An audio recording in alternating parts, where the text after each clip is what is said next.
महानगरपालिका निवडणुकीची आचारसंहिता जाहीर होताच सर्वच पक्षांच्या आघाडी युतीसाठी हालचाली सुरू झाल्या। अशातच महाविकास आघाडीमधील एका मोठ्या पक्षाने थेट एमआयएमला युतीसाठी प्रस्ताव पाठवल्याची बातमी समोर आली आहे।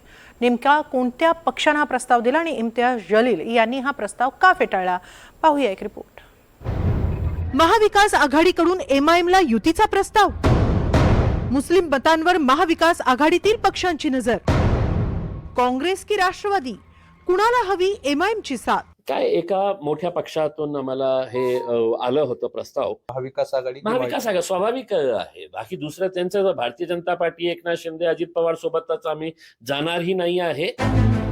महापालिका निवडणुकांची घोषणा झाल्यानंतर सर्वच पक्ष युती आणि आघाडीची समीकरणं जुळवतायत। असंच एक समीकरण छत्रपती संभाजीनगरमध्ये घडवण्याचा प्रयत्न झाला, पण यात फारसं यश आलेलं दिसत नाहीये। संभाजीनगरमध्ये महाविकास आघाडीतील एका पक्षाने एमआयएमला सोबत येण्याचा प्रस्ताव दिलाय।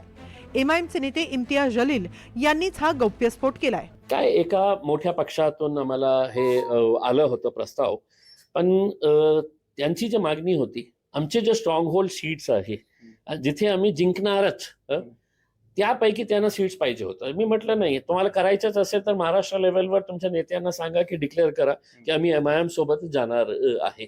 एका शहरापुरता काही सीट्स साठी तुम्ही मागत असेल तर ते आम्हाला मान्य नाही, म्हणून आम्ही नकार दिलेला आहे त्यांना। तो मोठा पक्ष महाविकास आघाडी स्वाभाविक आहे। बाकी दुसरं त्यांचं भारतीय जनता पार्टी, एकनाथ शिंदे, अजित पवार सोबतच आम्ही जाणारही नाही आहे। आणि जिथे आम्ही नसणार तिथे आम्ही लोकांना हे सांगणार आहे, या तिघ पक्षांना मतदान करू नये। इम्तियाज जलील यांनी युतीसाठी प्रस्ताव आल्याचा गौप्यस्फोट केलाय, पण प्रस्ताव देणारा पक्ष कोणता ठेवलाय।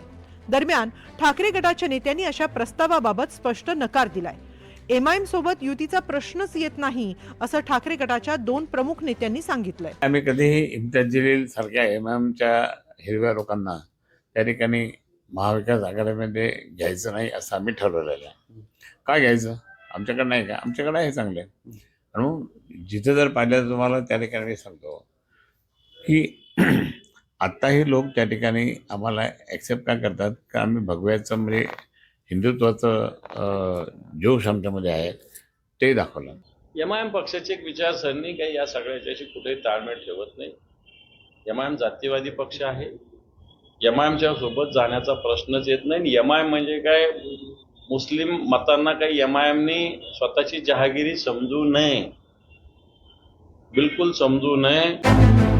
ठाकरे गटानं एमआयएमला प्रस्ताव दिल्याचा दावा फेटाळलाय, मात्र शिंदे गटाला ठाकरेंवर निशाणा साधण्याची आयती संधीच चालून आली।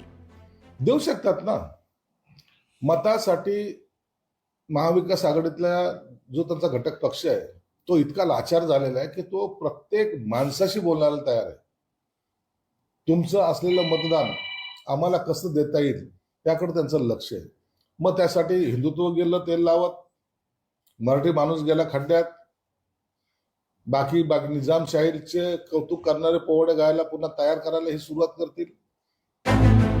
संभाजीनगरमध्ये ठाकरे गट आणि एमआयएमचं राजकीय वैर सर्वश्रुत आहे, त्यामुळे ठाकरे गटाकडून असा प्रस्ताव जाण्याची शक्यता फारच कमी दिसतीये। जर ठाकरे गटाकडून प्रस्ताव गेला नसेल तर काँग्रेस आणि राष्ट्रवादी हे दोन पक्ष उरतात। त्यामुळे एमआयएमला ऑफर देणारा पक्ष कोणता याचा शोध स्थानिक पातळीवर घेतला जातोय। दरम्यान संभाजीनगर महापालिकेत एमआयएमची स्थिती फारच मजबूत आहे। 2015च्या महापालिका निवडणुकीत एमआयएम दुसरा मोठा पक्ष ठरला होता।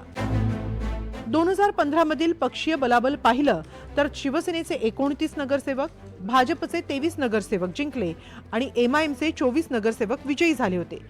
त्यानंतर काँग्रेसचे 11, बहुजन समाज पार्टीचे 5, राष्ट्रवादी काँग्रेसचे 4, आरपीआय डेमोक्रॅटिकचे 2 आणि अपक्ष 17 उमेदवार निवडून आले। त्यामुळे एमआयएमला सोबत घेणाऱ्या पक्षाला नक्कीच फायदा होऊ शकतो। यापूर्वी विधानसभा निवडणुकीत एमआयएमने महाविकास आघाडीला सोबत घेण्याचा प्रस्ताव दिला होता। 30 जागांची मागणी करत जलील यांनी सोबत लढण्याची इच्छा व्यक्त केली होती, मात्र आघाडीतील तीनही पक्षांनी जलील यांच्या या ऑफरला प्रतिसाद दिला नाही।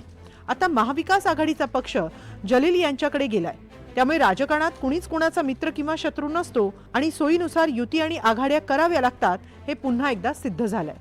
मोहसिन शेख, एनडीटीव्ही मराठी, संभाजीनगर।